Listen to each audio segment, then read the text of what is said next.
अस्सलाम वालेकुम दोस्तों।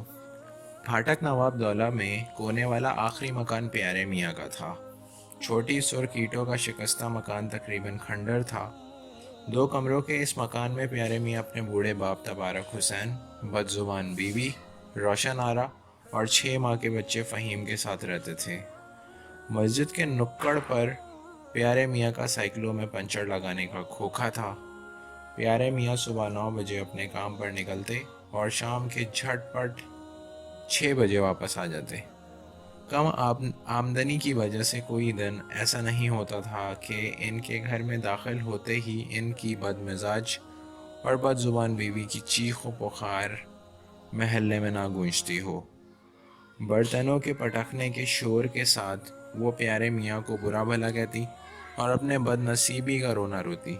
इस शोरो गुल में नन्हा फ़हीम भी रोने लगता अगर प्यारे मियाँ सर झुकाए खामोशी से बाहर आकर चबूतरे पर बैठकर सिगरेट पीने लगते। अगर कभी प्यारे मियाँ के बूढ़े बाप बहू को समझाने की कोशिश करते तो बहू का गुस्सा बूढ़े तबारक हुसैन पर उतरता। वो कहती, एक तुमने हमारा जीना हराम कर रखा है, घर में खाने की रोटी नहीं, तुम्हारे रोज़ रोज़ की दवा दारू कहाँ से पूरा करें। रात भर तुम्हारी खांसी हमें सोने नहीं देती।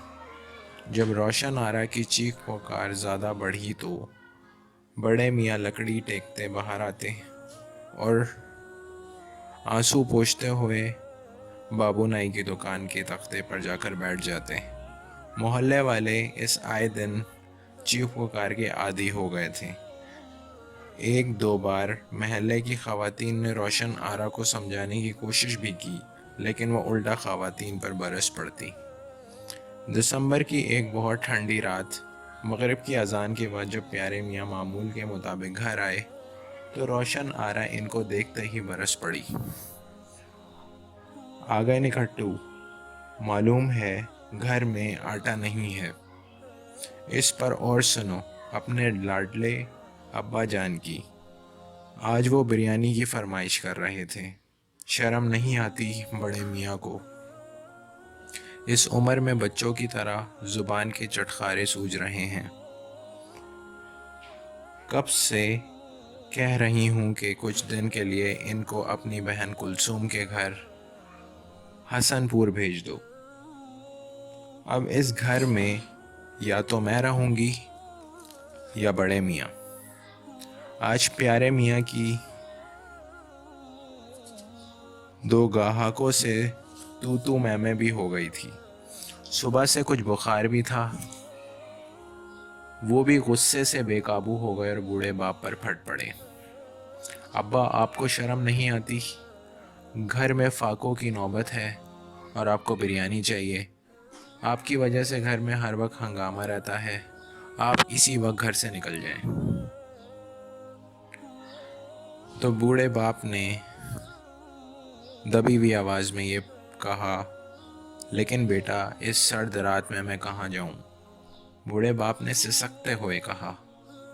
बूढ़े बाप के रोने की आवाज़ें सुनकर मोहल्ले के दो तीन बुजुर्ग प्यारे मियाँ के दरवाजे पर आ गए।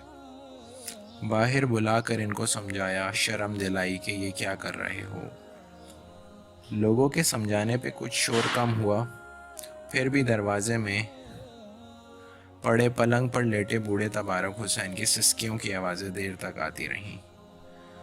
बेशुमार बीमारियों ने तबारक हुसैन को पहले ही घेरे में लिया हुआ था।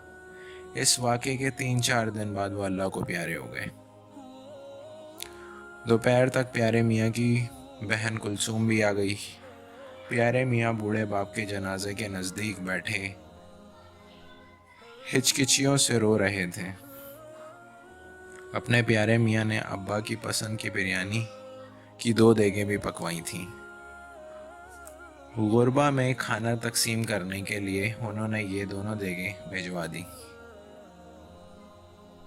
मोहल्ले वालों से गले मिलकर वो अपने वालिद की खूबियाँ बयान कर रहे थे। इत्तेफाक से कुछ दिन बाद प्यारे मियाँ के बच्चे फ़हीम पर शदीद नमूनिया का हमला हुआ और वो अगले दिन चल बसा। बच्चे के इंतकाल पर प्यारे मियाँ और रोशन आरा बहुत अफसरदा और गमगीन थे, लेकिन सबसे ज़्यादा दुखी प्यारे मियाँ की बहन कुलसूम थी। वो धाड़े मार मार कर रो रही थी और इसके आंसू थम ही नहीं रहे थे। बहन को इस तरह बिलक बिलक कर रोता देखकर प्यारे मियाँ ने इसे गले लगाकर पूछा, बीवी मुझे ये तो बता के जितना गम तू नन्हे फ़हीम का कर रही है, इतना तो तूने अब्बा के मरने का भी नहीं किया था। कुलसूम ने सर उठाया और उठाकर भाई की तरफ नफ़रत से देखते हुए कहा, प्यारे, मुझे फ़हीम के मरने से ज़्यादा इस बात का अफसोस है कि फ़हीम तेरा इकलौता बेटा था। जब तू बूढ़ा होगा तो जाड़ों की सर्द रात में कौन तुझे घर से निकालेगा। दोस्तों, अगर ये कहानी आपको अच्छी लगी तो इस्लामिक पॉइंट के चैनल को सब्सक्राइब कीजिए और इस वीडियो को अपने दोस्तों के साथ शेयर कीजिए। शुक्रिया।